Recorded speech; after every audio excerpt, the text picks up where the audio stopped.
कैसे हैं आप सब ठीक ठाक।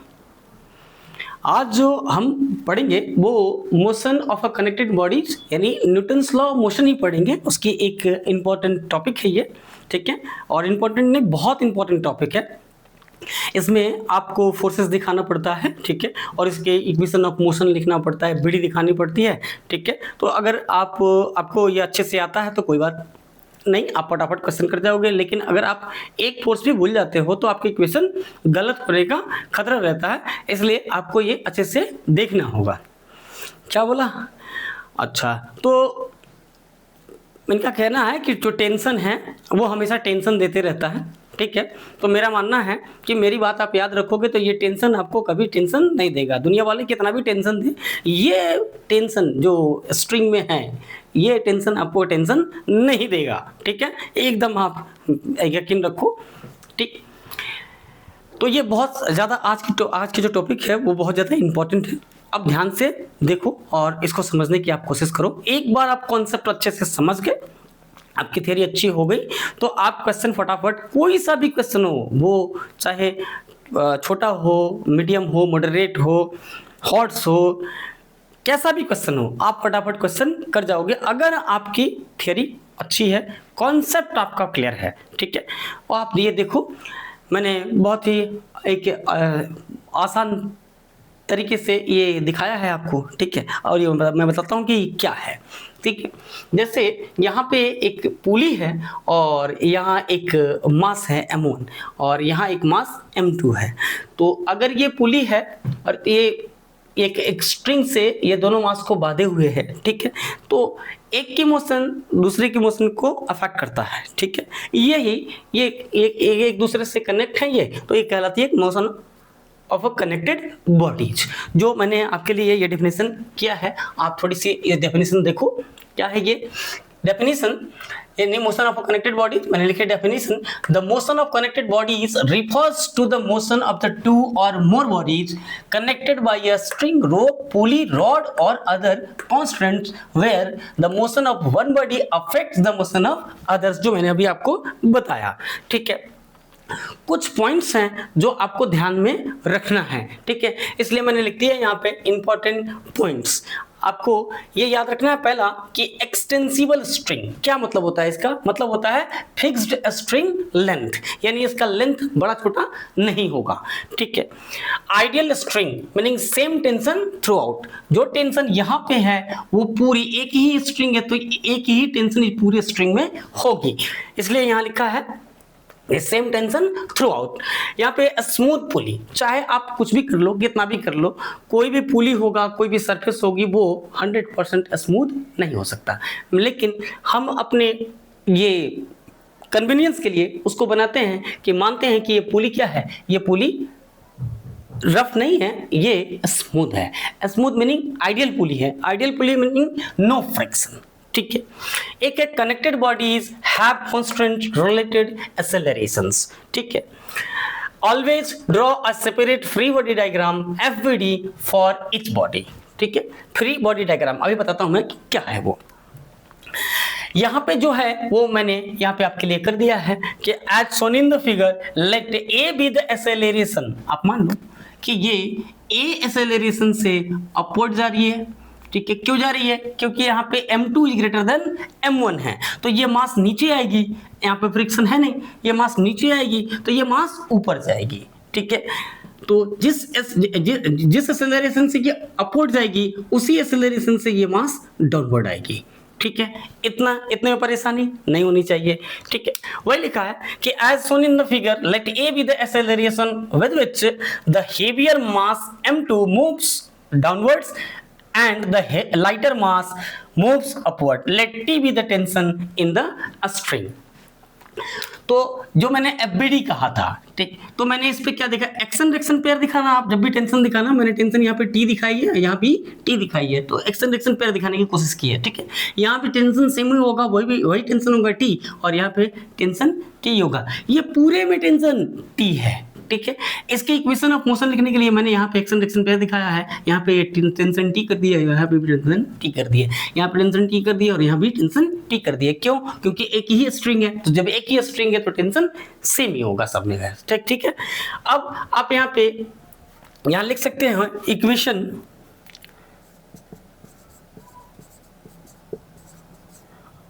Of motion for block M2। तो M1, पहले M1 के लिए करते हैं, ठीक है। तो M1 को आप यहाँ पे एक पॉइंट मास मानोगे, ठीक है, और जितने फोर्स लग रहे हैं जिस डायरेक्शन में उसको लगा दोगे। तो यहाँ पे टेंशन ऊपर की तरफ है, तो मैंने यहाँ पे ये टेंशन ऊपर की तरफ यहाँ पे T इस पे लगा दी, ये M1 है, और नीचे की तरफ उसका वेट काम कर रहा है M1G, तो मैंने लिख दिया यहाँ पे M1G, और ये A एक्सेलरेशन से अपवर्ड जा रहा है, तो मैंने A एक्सेलरेशन से अपवर्ड दिखा दी, और ये हो गया FBD, यानी जितने फोर्स हैं उस ब्लॉक को आप पॉइंट मास मानो, और जितने फोर्सेस हैं उसको उसी डायरेक्शन में दिखा दो, तो ये हो गया आपका FBD, फ्री बॉडी डायग्राम, ठीक है। अब आप यहां लिख सकते हो by Newton's law of motion, by Newton's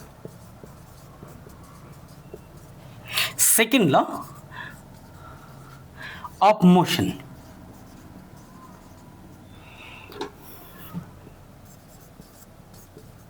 we can write यहाँ पे resultant force in upward direction, upward direction में सिर्फ अपवर्ड लिखूंगा, ठीक है, equal must equal to mass into acceleration in upward direction, ठीक है।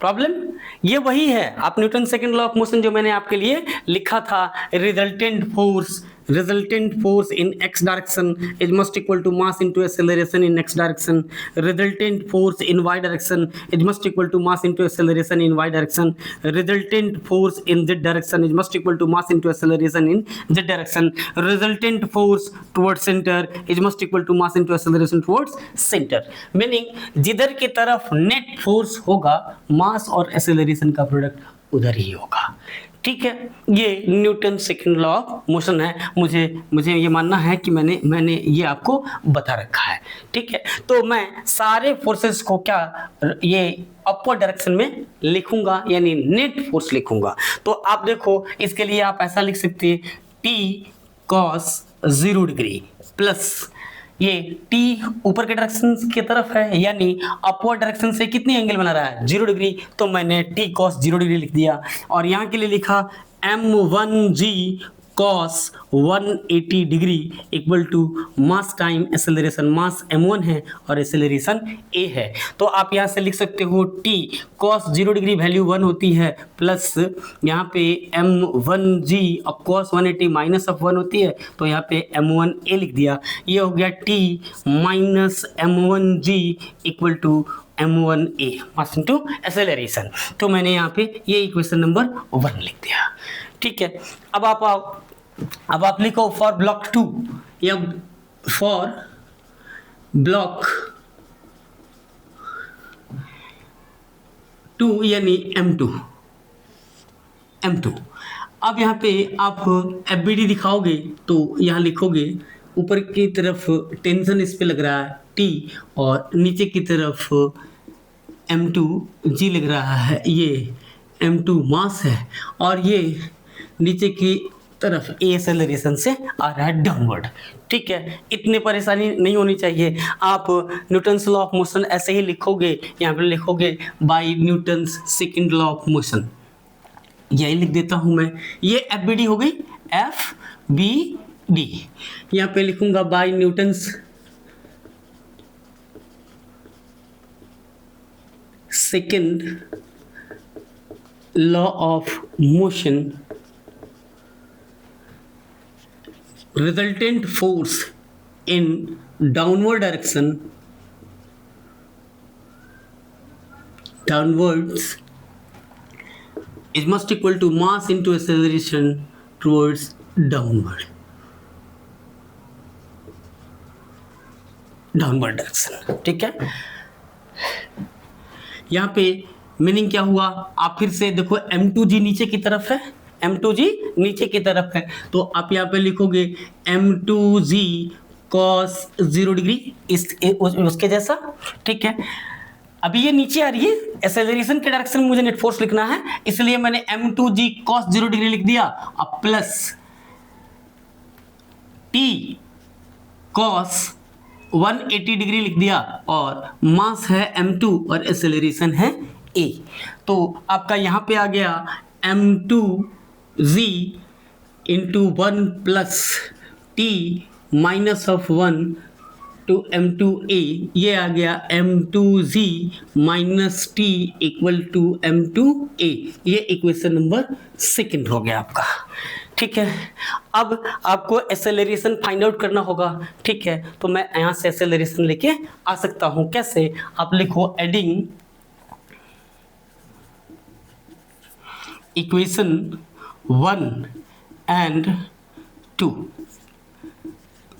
वी हैव, आप डायरेक्टली लिख सकते हो या ऐड कर लो ऐड कर लो आप ऐसे, M2G minus T equal to M2A, और वहाँ वाला क्या है, वहाँ वाला है T minus M1G equal to M1A। आप इसको ऐड करोगे तो ये T से T कैंसिल हो जाएगा, प्लस माइनस का है, यहाँ पे आ जाएगा M2G minus M1G equal to M2A plus M1A। आप यहाँ से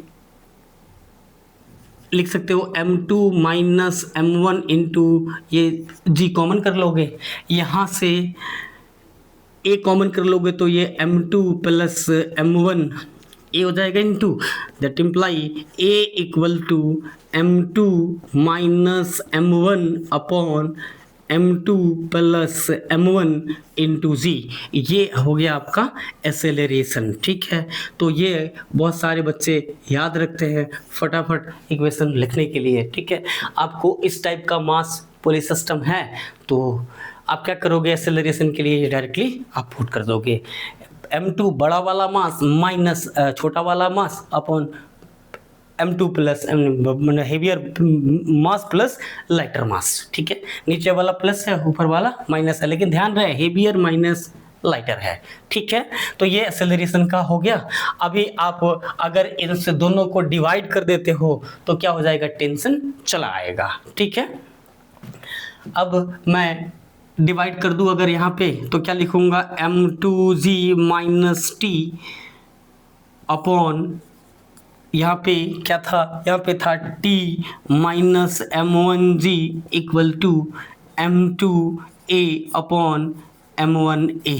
अब देखो यहाँ से A टू A कैंसिल हो जा रहा है, तो ये आप क्रॉस मल्टीप्लिकेशन करोगे तो यहाँ पे क्या आ जाएगा, यहाँ पे आ जाएगा M2G M2G minus M1T equal to M2T minus M1 M2G। ठीक है, आप इसको इस साइड लाओगे तो ये हो जाएगा M1 M2G plus M1 M2G equal to M2T plus M1T। यहाँ से ये हो जाएगा 2M1 M2G और ये हो जाएगा T को आप बाहर लाओगे तो M2 प्लस M1 हो जाएगा, that imply T equal to 2M1 M2G upon M2 plus M1। ये टेंशन के लिए फॉर्मूला आपका हो गया। ठीक है, तो ये 3 नंबर इक्वेशन है, ये आप 4 नंबर इक्वेशन हो गया आपका। ठीक है, तो इससे आपकी टेंशन की वैल्यू कैलकुलेट हो जाएगी कि कितनी टेंशन लग रही है, नहीं, और इससे एक्सेलरेशन, यानी ये एक्सेलरेशन के लिए आपका सॉल्यूशन है और ये टेंशन के लिए सॉल्यूशन है। अब M1 M2 की वैल्यू दे रखी होगी तो आप फटाफट टेंशन और एक्सेलरेशन कैलकुलेट कर सकते हो। बहुत आसान तरीके से करा दिया है आपको मैंने, ये आप कभी नहीं भूलोगे। कैसे नहीं भूलोगे, आप क्या करोगे, सबसे पहला यहाँ काम है आपको इस पे फोर्सेस दिखाना। तो ये लाइटर ऑब्जेक्ट था और ये हेवियर ऑब्जेक्ट था, ये एक स्ट्रिंग से बंधा हुआ था। ठीक है, तो ये अगर हेवियर है तो आप छोड़ोगे ये नीचे आएगा, नहीं